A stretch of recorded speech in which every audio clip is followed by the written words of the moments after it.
আজ দিল্লির দিকে নজর রাখতেই হচ্ছে, কারণ আজ দিল্লিতে বেসুরোদের স্ট্র্যাটেজি বৈঠক। আজ দিল্লিতে কাকলির বাড়িতে বেসুরোদের ডিনার। সেই ডিনারে যোগ দিতে পারেন সুদীপ বন্দ্যোপাধ্যায়। আগামীকাল স্পিকারের কাছে দাবি জানাতে পারেন বেসুরোরা।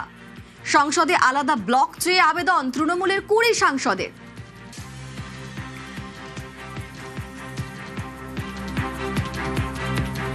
আমাদের সঙ্গে এই মুহূর্তে আবির রয়েছেন প্রতিনিধি। আবির, একবার জেনে নেব যে বৈঠকে কারা কারা থাকবেন, এবং অবশ্যই যেটা প্রশ্ন সেটা হচ্ছে যে এই বেসুরো সাংসদরা তারা কিভাবে নিজেদের ঘর গোছানোর প্ল্যানিং করছেন।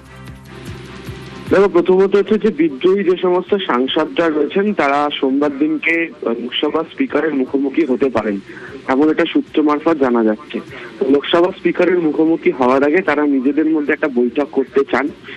সূত্রের খবর আজকে সেই বৈঠক হবে, এবং যেহেতু প্রথম থেকেই এই ব্লকের দায়িত্বে আমরা দেখেছিলাম যে কাকুলি ঘোষ দস্তিদার তিনি ছিলেন, পরবর্তী সময় একাধিক সাংসদ তারা যোগ দিতে শুরু করেন, এবং যে সইয়ের যে কপি, যেগুলো পরবর্তী সময় যে ছবি প্রকাশ্যে চলে আসে, ভাইরাল হয়, সেখানে কাকুলি ঘোষ দস্তিদারের নামের পাশে লেখা রয়েছে চিফ হুইপ বলে। ফলে তিনি গুরুত্বপূর্ণ দায়িত্বই বিদ্রোহী ব্লকে তিনি সামলাতে চলেছেন বা সামলাবে, এমনটাই সূত্রের খবর। তো সেই অনুযায়ী এই বিদ্রোহী ব্লকের সাংসদদের ভূমিকা কি হবে, সংসদ অধিবেশন চললে তারা কিভাবে তাদের ভূমিকা পালন করবে, এবং লোকসভা স্পিকারের কাছে গিয়ে কেন তারা বিদ্রোহীদের এই আলাদা ব্লক তৈরি করার প্রয়োজনীয়তা হলো, তার মূল উদ্দেশ্য কি হবে, এই সংক্রান্ত বিষয় আলোচনা হবে। এবং মনে করা হচ্ছে যে একাধিক যারা বিদ্রোহী ব্লকের সাংসদ 20 জন, তাদের অধিকাংশ জনই দিল্লিতে পৌঁছেছেন বা কয়েকজন পৌঁছচ্ছেন, তারা প্রত্যেকে এই বৈঠকে উপস্থিত থাকতে চলেছেন, এমনটাই সূত্রের খবর। সঙ্গে থাকো আবির। শাহী দরবারে বেসুরো সুদীপ, অমিত শাহর কাছে সুদীপ বন্দ্যোপাধ্যায়। গতকালই ভূপেন্দ্র যাদবের সঙ্গে সাক্ষাৎ সুদীপের। ভূপেন্দ্র যাদবের বাড়ি থেকেই শাহর কাছে যান সুদীপ বন্দ্যোপাধ্যায়, অমিত শাহর সঙ্গে দেখা করেন। আমাদের সঙ্গে আবির রয়েছেন প্রতিনিধি। আবির, আমরা দেখেছি এর আগে যারা বেসুরো সাংসদ তারা ভূপেন্দ্র যাদবের সঙ্গে সাক্ষাৎ করেছেন, বৈঠক করেছেন, কথা বলেছেন। এবার সুদীপ বন্দ্যোপাধ্যায় তিনি ভূপেন্দ্র যাদবের সঙ্গে কথা বলার পরও অমিত শাহর সঙ্গেও দেখা করলেন। কি তাৎপর্য? দেখো, যে সমস্ত সাংসদরাই বিদ্রোহী ব্লকে রয়েছে তাতে সুদীপ বন্দ্যোপাধ্যায় সব থেকে বেশি রাজনৈতিকভাবে তাৎপর্যপূর্ণ।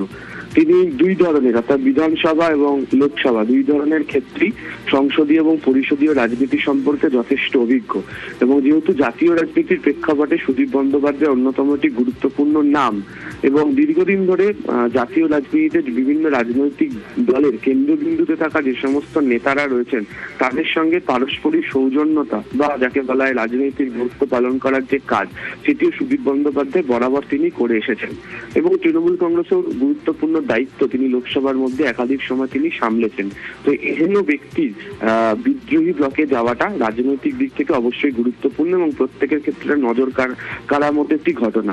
সেক্ষেত্রে দাঁড়িয়ে রাজ্যের রাজনৈতিক পরিস্থিতি কি, তৃণমূল কংগ্রেসের রাজনৈতিক পরিস্থিতি এই মুহূর্তে কি হয়ে দাঁড়িয়ে রয়েছে, এবং যারা বিদ্রোহী ব্লকের যারা সাংসদরা রয়েছেন আগামী দিনে তাদেরকে কি দায়িত্ব বা ভূমিকা পালন করতে হতে পারে, তারা ঠিক কি চাইছেন, সেই সংক্রান্ত বিষয়ে একটা আলোচনার সম্ভাবনা থাকছে।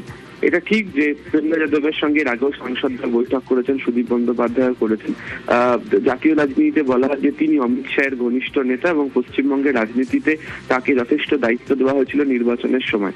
কিন্তু অমিত শাহ তাকে বলা হয় রাজনীতিতে তিনি চাণক্য, এবং তার সঙ্গে যে বৈঠক, তার সঙ্গে দেখা করা আগামী দিনে এর একটা গুরুত্ব বা প্রভাব বুঝতে পারা যাবে।